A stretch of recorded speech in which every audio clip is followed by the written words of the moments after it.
ուղղակի օրն է տարելիցն է 110-րդ։ Այս իշխանությունները խոսում են ցեղասպանությունը մոռացության տալու մասին։ Դուք ինչպես կարող եք արձագանքել։ Իրեն գլուխները պատով կտան իրանց լեզվով ասած, որ ցեղասպանությունը մոռացնել կտան։ Ցեղասպանությունը եղել է, կա ու շարունակվում է նույնիսկ։ Ես անձամբ 4-րդ ցեղասպանությունն եմ տեսնում։ Այդ մեկ, երկրորդն էլ, եթե Նիկոլ այդքան ցեղասպանությունից վախենում է, ես երեք եղել եմ ցեղասպանության զոհերի հիշատակի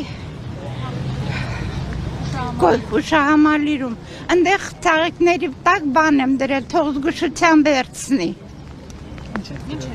Մի բան դրել եմ, թող վերցնի, հա, գրություն, հետո մի հատ Ղարաբաղ